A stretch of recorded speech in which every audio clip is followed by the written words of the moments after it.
Welcome to IAYTD. There have been a couple movies recently that are based on comic books and they are not very good. So a buddy of mine actually asked me, he said, Adam, how can there be bad comic book movies? And this is a really good question because it seems like there's a certain formula that works. And there's so many successful movies that how can you make a bad one? How do these movies happen? How do they get through, the studio and everything? How do they get released and they're horrible? How does this happen? So today we're going to walk through the process from start to finish production of a movie, and we're going to pinpoint all the different places where something could go wrong. So let's start at the beginning. The first thing a movie needs is a pitch or a draft. So someone has to come up with this. The ideal thing is to get someone with movie experience, but they also need to get someone that has a passion for comics. In an ideal world, they get someone with both.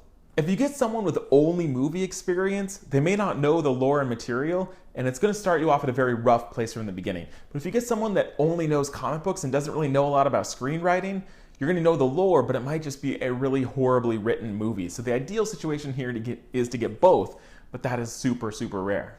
We also see multiple people writing a script. After the first draft has good content, they need to give it a Hollywood polish. And this probably means getting a second writer. So first, they need to make sure that the structure works, that it's structured like a good movie should be. They need to make sure that it has proper balance and tone to what they're trying to accomplish. And lastly, they need to maybe revamp the dialogue if the first writer didn't do that super well. Now, the changes made here don't necessarily make their way back to the first writer. So if the first writer was the one who understood the comic book material, the second person might make changes that never get back to this one guy that knows what he's talking about.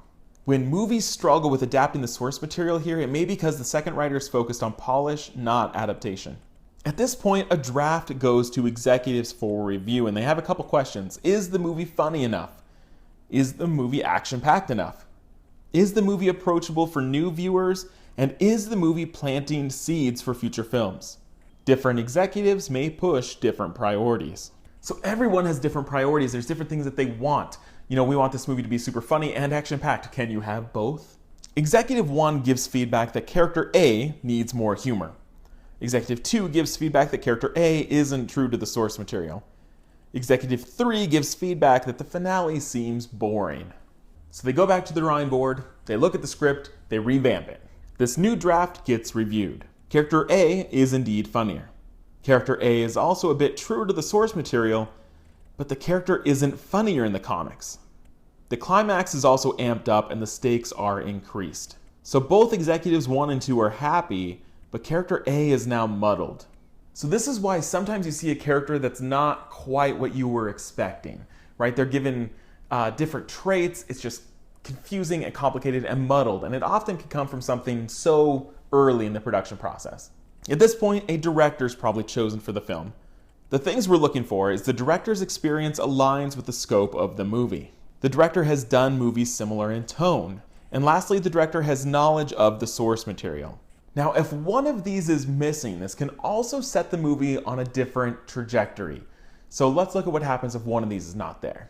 If they've done movies similar in tone and they have knowledge of the source material, but they've never done a movie this big, this can give you problems because maybe they've never worked with this sort of budget, these sort of locations. They've never had this many executives telling them what to do. So if they've never worked on a movie of this scope, they could struggle and buckle under the pressure. If they've done a movie of this sort of scope and they have knowledge of the source material, but they've never done a movie in this sort of tone or genre, the director maybe doesn't understand how to tonally create a comic book movie. Now, sometimes this works out, that they figure out the tone that they want to go for even though they've never done it before. But this could also be, I've never done an action comedy like this, and it comes off a little awkward and a little bad. Lastly, if the director's done something in this sort of scope and they've done something in this sort of tone, but they don't know the source material, it means that the director doesn't know the source material, so they don't advocate for the proper script changes. So things might be changing on the fly, and if the director knows the source material that they're basing this off of, they can help make the right decisions. Or if they don't know, they may let changes happen that dilute and muddle the story. At this point, casting begins. Some things that might happen. A star is chosen for the lead role because of their star power and box office draw. Some unknown is probably chosen for the role because of potential for star power. And some mid-tier talent is chosen for balance in box office draw and affordability. Now, when casting is happening, sometimes we'll get an announcement and we're so confused by it, right? You're like, they cast that person? And here's some reasons why that might happen. Maybe a comedian gets hired for the role, but that character now needs more jokes. Maybe an action star gets hired for a traditionally non-action role, so they need to add more action. They also sometimes need to work in a cameo for some A-lister friend that wants to pull in a favor and wants to appear in the movie. So by this point, the talent, the actors and actresses might start to shift from what you think of the characters.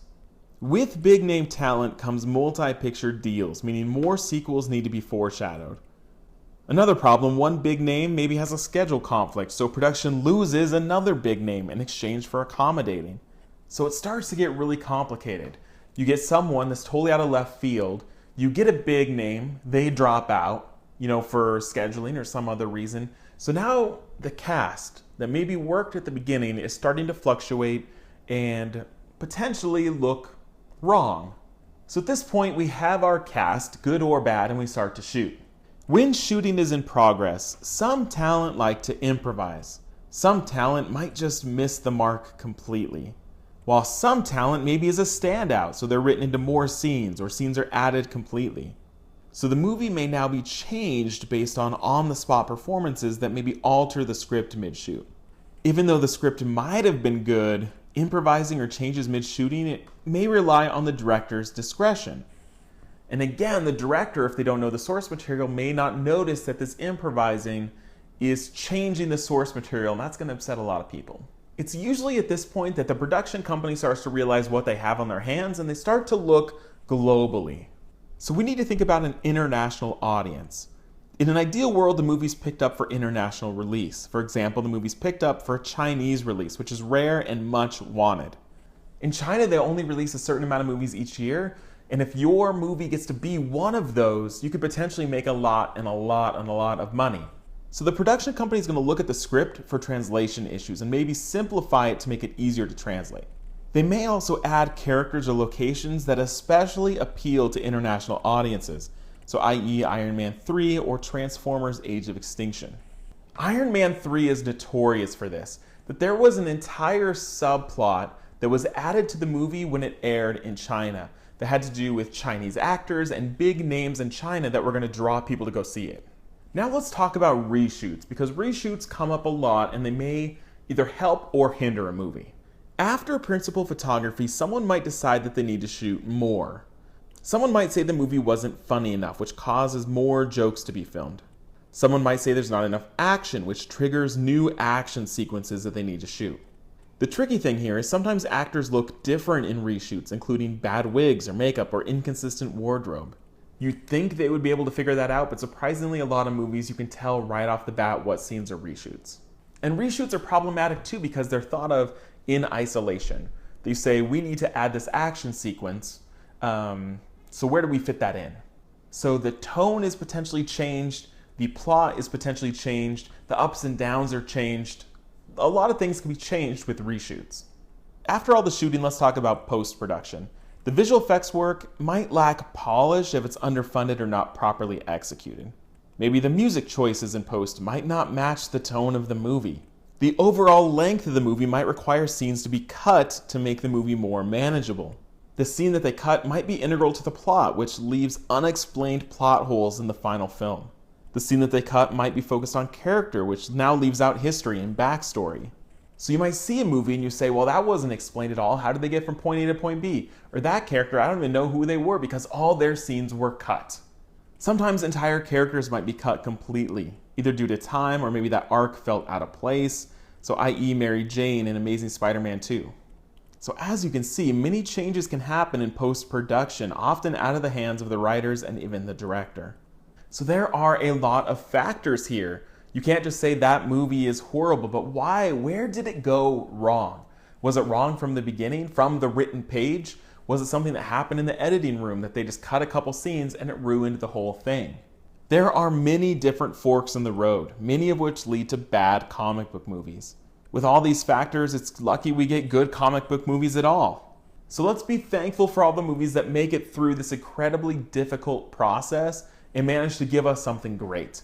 And now let's look critically at the bad movies and say, where did this go wrong? Because we want good movies. We don't want to pay for these bad movies anymore. We don't want to reward bad behavior. So let's look at those bad movies and figure out where they went wrong. In the comments, I want you to give examples of movies that you didn't like. It doesn't have to be recent. Just any comic book movie that you didn't like, and try to peg where it went wrong. Was it the tone? Was it editing, do you think? Do you think they cut stuff? Do you think they added stuff? What do you think happened? So use these examples that we talked about, all the different divergent points. One could go good, one could go bad. Give me examples in the comments and let's talk about bad comic book movies. Thanks for watching, and make sure you subscribe, like, all that jazz. See you next time.